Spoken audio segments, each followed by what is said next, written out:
আমি আজকে এখানে এসেছি দেশ নায়ক তারেক রহমানের পক্ষ থেকে। আমরা এখানে অগ্নিকাণ্ডে যারা ক্ষতিগ্রস্ত হয়েছে তাদের পাশে দাঁড়িয়ে থাকার জন্য। এখানে প্রায় আপনারা জানেন 11টা বাড়ির মতো ক্ষতিগ্রস্ত হয়েছে। তো আজকে আমরা ওদের জন্য কিছু সহযোগিতার জন্য এখানে এসেছি। আমি মিরসরাইতে কাজ করছি মিরসরাইবাসীদের জন্য, এবং শুধু আজকের জন্য না, আমি আগামীতে সবসময় যে কোনো দুর্ঘটনা হোক আর না হোক আমি মিরসরাইবাসীদের পাশে সবসময় থাকবো। আপনারা আমার জন্য দোয়া করেন এবং ইনশাল্লাহ আমরা সামনে যাতে সবার জন্য এগিয়ে যেতে পারি, একসাথে মিরসরাইকে উন্নতি করতে পারি, এটার জন্য আপনাদের সবার দোয়া কামনা রইল। আগামী সংসদ নির্বাচনে একজন প্রার্থী হিসাবে যদি পার্টি মনে করে আমি যোগ্য প্রার্থী, তাহলে ইনশাল্লাহ আমি চাবো পার্টি থেকে নমিনেশন পেতে। এখন কাজ অনেক আছে। কাজ কোথায় শুরু করবো আর কোথায় শেষ করবো এখানে বলে করে এখানে শেষ করতে পারবো না। কিন্তু প্রথমত কয়েকটা যদি বিষয় আমি টাচ করতে চাই। একটা হচ্ছে যে স্বাস্থ্য বিষয়ক কাজ অনেক আছে।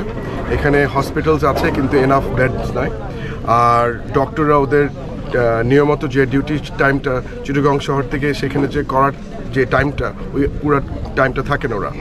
দ্বিতীয়ত হচ্ছে শিক্ষা। আমি মনে করি এখানে মিরসরাইতে আমাদের কিছু টেকনিক্যাল কলেজ লাগবে। এখানে সবাই যে আপনার একবারে মাস্টার্স করতে হবে এটা কোনো দরকার নেই। এখানে কর্মসংস্থানটা ইজ ভেরি ইম্পর্ট্যান্ট।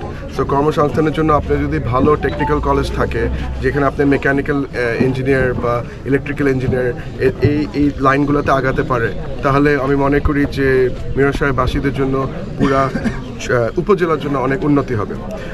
থার্ডলি হচ্ছে আপনার এখানে বাংলাদেশের সবচেয়ে বৃহত্তম ইপিজেড, যেটা ডাইরেক্টলি কানেক্ট করে আপনার চিটাগং বন্দরের সাথে।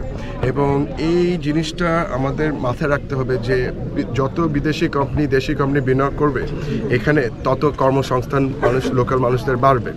সো এই জন্য আমাদের ওদের ঠিকমতো একটা পরিবেশ তুলতে হবে যেখানে ওরা কমফোর্টেবল থাকে এবং আগামীতে আরও বিনিয়োগ করবে আমাদের মিরসরাইয়ের জন্য। অটোমেটিকলি তখন মিরসরাইয়ের অর্থনীতি এগিয়ে যাবে।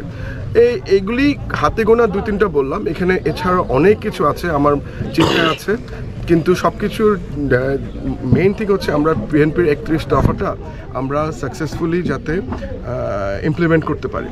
এবং এইটার জন্য আমার শুধু মিরসরাইবাসীদের জন্য না, পুরো বাংলাদেশের জন্য এই যে উন্নতিটা হবে এই 31 দফা থেকে, এটা আমাদের দেশের জন্য আসলেই একটা কি বলবো, মানে জীবন্ত, মানে খুবই উন্নয়নের দিক থেকে খুবই জরুরি একটা জিনিস, যেটা আমাদের সময় নেই।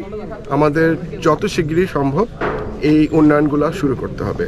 এবং আমাদের দেশনায়ক তারেক রহমান সাহেব, আমাদের ওনার উপদেশে আমরা সবাই এগিয়ে যাচ্ছি এবং ইনশাল্লাহ আমি মনে করি যে সামনে আমরা সাফল্য কামনা করব। আপনাদের দোয়া রইল। জি, আসসালামু আলাইকুম। আপনার দোয়া করুন। আমি অ্যাকচুয়ালি সবসময় আপনাদের পাশে থাকতে চাই। বলার জন্য বলছি না, হয়তো দেখবেনই, এবং আপনাদের দোয়া অনেক অনেক কাজে লাগে। এবং আমি যতটুকু সম্ভব সাহায্য করেছি, আর সামনে আমি যতটুকু সম্ভব আরও আপনাদের পাশে থাকবো। দোয়া করেন।